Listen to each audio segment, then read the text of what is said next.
আজ আমার 1 বছর পূর্ণ হলো এই বৃদ্ধাশ্রমে। এই 1 বছরে মনের ভেতর অনেক ভাঙা গড়ার খেলা চলেছে। আজকের এই অবস্থার প্রকৃত কারণ পরিস্থিতির ভেতরে গিয়ে অনুসন্ধান করার চেষ্টা করেছি। যতই গভীরে গিয়েছি ততই নিজের ব্যর্থতা উপলব্ধি করেছি। কিছুদিন আগে পর্যন্ত অন্যান্য অনেক অভিভাবকের মতো আমিও আজকের পরিস্থিতির জন্য আমাদের একমাত্র পুত্র ও পুত্রবধূকেই দায়ী করেছি। তখন মনে ছিল একরাশ রাগ এবং অভিমান।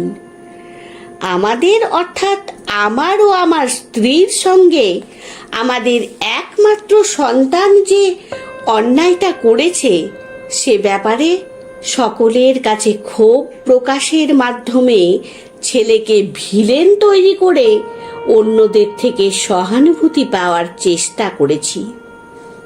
কিন্তু বাইরের কারোর সহানুভূতি আমাদের শান্তি দিতে পারেনি। তখন তো বুঝিনি আমাকে শান্তি দেওয়ার ক্ষমতা শুধুমাত্র আমার নিজেরই আছে। পরিস্থিতিকে আমি যেভাবে মনের কাছে ব্যাখ্যা করব মন সেভাবেই বুঝবে। বাইরের কেউ আমার শরীর স্পর্শ করতে পারে, শরীরে আঘাত করতে পারে, কিন্তু আমার মনকে স্পর্শ করার ক্ষমতা অন্য কারো নেই। আমি আমার মনকে বুঝিয়েছি, তা কেবলমাত্র আমার উপরই নির্ভর করে। আমার স্ত্রী তা কিছুতেই মানতে চায় না। এইরকম একটা দিন যে তার জীবনে আসতে পারে সেটা ছিল তার কল্পনার অতীত। যে ছেলেকে জীবনে সুপ্রতিষ্ঠিত করার জন্য নিজের অনেক শখ আহ্লাদ বিসর্জন দিয়েছে, যে ছেলের উন্নতি ছিল তার একমাত্র ধ্যান জ্ঞান, সেই ছেলের কাছ থেকে এরূপ ব্যবহার কোনো যুক্তিতেই মেনে নিতে পারছে না। কিন্তু তিনি কি একবারও ভেবে দেখেছেন আমরা নিজেদের শখ আহ্লাদ ইচ্ছেগুলোকে ছেলের মধ্যে দিয়ে বাস্তবায়িত করার চেষ্টা করে গেছি? ছেলের মধ্যে নিজস্ব কোনো ইচ্ছে বা স্বপ্ন গড়ে ওঠার সুযোগই দিইনি। পরবর্তীকালে যখন আমাদের প্রতিষ্ঠিত পুত্রকে বাইরের জগৎ স্বপ্ন দেখাতে শুরু করে, নতুন নতুন ইচ্ছের প্রয়োজনীয়তা অনুভব করতে শেখায়, তখনই শুরু হয় নতুনের সঙ্গে পুরনোর সংঘাত এবং জয় হয় নতুনের। আমরাই তো শিখিয়েছি সব সময় এড়িয়ে যেতে। এই এগোনো শুধুই বাহ্যিক অভ্যন্তরীণ নয়। পুরনো কিছু যদি এই এগোনোর পথে বাধার সৃষ্টি করে তাহলে তাকে দূরে সরিয়ে দিতে বা ভুলে যেতে শিখিয়েছি, তা সে মানুষই হোক বা মূল্যবোধই হোক। আমি নিজেও তো তাই করেছিলাম। এবার কিছু আমার কথা বলি। আমার বাড়ি ছিল মফস্বলে। আমি বাবা মায়ের একমাত্র সন্তান। চাকরি করতাম কলকাতায়, ট্রেনে যাতায়াত করতাম। বিয়ে করলাম কলকাতার মেয়েকে। বিয়ের কিছুদিন পর থেকেই কেন জানি না আমার মনে হতে থাকে এত দূর থেকে অফিসে যাতায়াত করাটা বড্ড বেশি ধকলের। বাবা মাকে বলে অফিসের কাছাকাছি একটা ফ্ল্যাট কিনে সেখানেই চলে এলাম। এই পুরো ব্যাপারটাই যে শুধুমাত্র আমার স্ত্রীর ইন্ধন ছিল তা নয়, আমার নিজেরও সুপ্ত বাসনা ছিল। আমার বাবা মা কিন্তু এই জন্য আমাদের উপর এতটুকু দোষারোপ করেনি, বরং আমার রোজকার যাতায়াতের দুর্ভোগ থেকে মুক্তি পাওয়াতে নিশ্চিন্তই হয়েছিলেন। তবে তারা আশা করতেন সপ্তাহে অন্তত একদিন তাদের সঙ্গে দেখা করতে যাব। প্রথম প্রথম তা সম্ভব হলেও পরে আর তা সম্ভব হয়ে ওঠেনি। এই জন্য তারা কোনো দিনও আমার বা আমার স্ত্রীর ব্যাপারে অন্য কারো কাছে ক্ষোভ প্রকাশ করেননি। তারা মনে প্রাণে সন্তানের ওপর বিশ্বাস রেখে নিজেদের মনকে বুঝিয়েছেন। নানা রকম কাজের মধ্যে ব্যস্ত থাকার কারণে তাদের ছেলের পক্ষে সবসময় আসা সম্ভব হয়ে ওঠে না। আমাদের ছেলের হায়ার সেকেন্ডারি পরীক্ষার টেস্টের কিছুদিন আগে বাবা হঠাৎ করে খুব অসুস্থ হয়ে পড়েন। আমি বাবাকে দেখতে যাই। সেই সময় ছেলেকে একা রেখে স্ত্রীর পক্ষে আমার সঙ্গে যাওয়া সম্ভব হয়ে ওঠেনি। বাবা তার দাদু ভাই ও বৌমাকে একটিবার দেখার ইচ্ছে প্রকাশ করেন। বাড়ি ফিরে সে কথা স্ত্রী ও পুত্রকে জানাতে তারা পড়াশোনার ক্ষতির কারণে যেতে রাজি হয়নি। আমিও এই ব্যাপারে তাদের জোর করিনি। কিছুদিন বাদে বাবা মারা যান।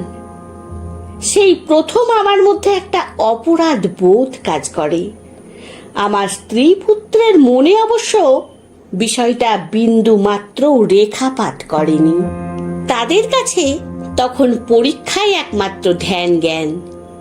এই জন্য পুত্রের অজুহাত দেখানোটা যে আমার উচিত ছিল না তা তখন বুঝতে পারিনি, বুঝিনি। স্বার্থপরতার যে বীজ আমরা বপন করে তাতে উচ্চশিক্ষার সার ঢেলে চাহিদার জল দিয়ে গেছি, সেই বীজই ততদিনে বৃক্ষে পরিণত হতে শুরু করেছে। বাবার মৃত্যুর পর আমার স্ত্রীর অনিচ্ছা সত্ত্বেও মাকে আমার কাছে রাখতে চেয়েছিলাম, কিন্তু মা রাজি হননি। তবে মা যতদিন বেঁচে ছিলেন মার জন্য সাধ্যমতো করার চেষ্টা করে গেছি। আজকের পরিস্থিতি আমার এতদিনের না মেলানো অনেক হিসেব মিলিয়ে দিয়েছে। আজ আমি বুঝতে শিখেছি, আমি যা দিয়েছি তাই পেয়েছি। ভালো হোক বা মন্দ হোক, প্রত্যেককেই নিজের কর্মফল ভোগ করতে হয়। তখন একটা প্রশ্ন আমার মনে উঠে আসে, তাহলে বাবা মাকে কেন বৃদ্ধ বয়সে একা থাকতে হয়েছিল? তারাও তো আমাকে স্বার্থপর হতে শেখাননি, কখনো কোনো অন্যায় কাজ করতে শেখাননি। সময় আমাকে সেই প্রশ্নেরও উত্তর দিয়ে দেয়। সেই ছোট্টবেলা থেকে শোনা কথার রহস্য আজ আমার সামনে উন্মোচিত হলো। বিভিন্ন সময়ে মহাপুরুষ এবং জ্ঞানী ব্যক্তিরা নানাভাবে প্রমাণ করেছেন আমাদের দেহের বিনাশ হলেও আত্মা অবিনশ্বর। আত্মা তার দীর্ঘ যাত্রাপথে দেহ পরিবর্তন করে থাকে। এক দেহ ত্যাগ করে পরজন্মে অন্য দেহ ধারণ করার সময় পূর্বজন্মের কিছু কর্মফল নিয়ে আসে, যা এ জন্মে তার ভাগ্য হিসেবে মনে করা হয়। অর্থাৎ ভাগ্য আমরা নিজেরাই তৈরি করি নিজেদের কর্মের দ্বারা। এক জন্মেই আমাদের সব হিসেব নিকেশ শেষ হয়ে যায় না। আমার বাবা মা নিশ্চয়ই পূর্বজন্মে কিছু ভুল কাজ করেছিলেন, যার ফল এই জন্মে পেলেন। বিষয়টি তারা উপলব্ধি করতে পেরেছিলেন বলেই তাদের জীবনের কোনো ব্যাপারেই আমাকে দোষী বা দায়ী করেননি, বরং নিজেদের চিন্তা ও কাজগুলোকে তারা সুস্থ এবং সুন্দর পথে নিয়ে যাওয়ার চেষ্টা করেছেন। মায়ের একটা কথা এখন খুব মনে পড়ে।